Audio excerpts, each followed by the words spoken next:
వీరు అడ్వర్టైజ్మెంట్ కొడతాడు, రూపాయికి ఇల్లు ఇస్తామని. పాపమా మనుషులకి ఏడిపిస్తా ఉన్న విషయము. అయితే వారి ప్రజాప్రతినిధుల బ్రోకర్లా ఏంటనేది, లేకపోతే సర్కస్ కంపెనీలో పనిచేస్తున్నారా అనేది మీకు మాకు అర్థం కాదు.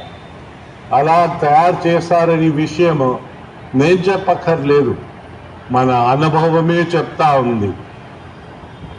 ధ్వంసమే, ఎక్కడ వెళ్ళినా ధ్వంసము. ఇన్ని మేజర్ ఇరిగేషన్ స్కీమ్స్ మనకి దేశమంతా అమలు అయ్యాయి. నాగార్జున సాగర్ చూస్తే, శ్రీశైలం చూస్తే, శ్రీరామ్ సాగర్ పోచంపాడు ఇప్పుడు తెలంగాణలో చూస్తే ఇవన్నీ స్కీమ్ జరిగాయి.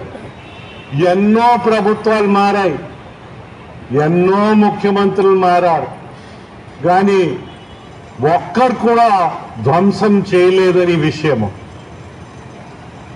మన దగ్గర ప్రేమ ఎక్కువైపోయింది వీరికి. అంటే ఉత్తర కోస్తా జిల్లాల్లో మన ప్రేమని చూపిస్తామని. ఉత్తర కోస్తా జిల్లాలకి వచ్చే నీళ్లు ఎక్కడి నుంచి వస్తుందండి? పోలవరం వల్ల వస్తుంది. పోలవరం మేము చిన్నప్పటి నుంచి వింటా వచ్చాం. అట్లీస్ట్ ఆ ఫౌండేషన్ మా జీవిత కాలాల్లో చూస్తామని ఒక ఆశ చిగిరింది. అయితే వీరి ప్రవర్తన వల్ల 73% ఉన్న కంప్లీట్ అయిన స్కీము ధ్వంసానికి గురి అయ్యి వెనకైపోయింది. ఇప్పుడు మీరు మా జీవితాల్లో చూస్తామని నాకైతే ఆశ లేదు.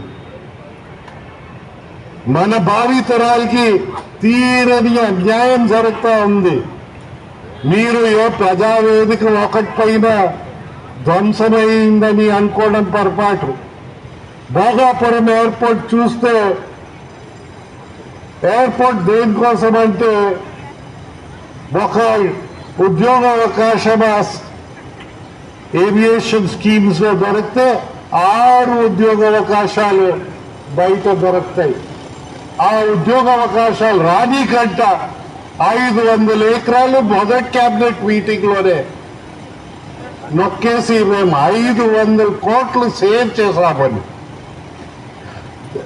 సిగ్గు ఇచ్చిన ప్రభుత్వము మంది. ఈ దురదృష్టం నుంచి మనం అందరు కలిసికట్టుగా బయటపడాలి. ఎవరైనా శంషాబాద్ వెళ్ళి చూడవచ్చు. రాజశేఖర్ రెడ్డి అయితే శంషాబాద్ ని నాశనం చేయాల 8 సంవత్సరాల్లో పూర్తి చేశారు. అంటే 4 సంవత్సరాల చిల్లర తెలుగుదేశం ప్రభుత్వము ఇదంతా ఫైనలైజ్ చేసి అక్కడున్న రైతులు భూమి త్యాగం చేస్తే వచ్చింది ఆ స్కీము. పేరైతే పెట్టారు రాజీవ్ గాంధీ పేరు, కానీ స్కీమ్ ని నాశనం చేయలేదు. ఈరోజు ఎన్ని ఉద్యోగ అవకాశాలు అక్కడ దొరుకుతున్నాయంటే వెళ్ళి చూస్తే మీకే అర్థమవుతుంది. పెద్ద దూరం వెళ్ళక్కర్లేదు. ఆ ఉద్యోగ అవకాశాలు కూడా వానికంట ఉంచాలని వీరు ప్రయత్నించడము మనకు బాధాకరమైన విషయం. ఉద్యోగ అవకాశాలు ఏది చూసినా అసలు ఉత్తర కోస్తా జిల్లా సుజల స్రవంతి మాట మనం వినలేదని విషయము మనం చేస్తా ఉన్నాం. మా విజయనగరం పట్టణంలో చూస్తే, విజయనగరం మండలంలో చూస్తే బీసీ హాస్టల్ పిల్లలకి ఎంతమందిని భోజనాలు కూడా తగ్గించారని విషయము నేను చెప్పక్కర్లేదు. వారి నోట్లో మట్టి కొట్టడానికి ఈ ప్రభుత్వం ముందు వచ్చిందంటే ఇది ప్రభుత్వం చేసే పని కాదు.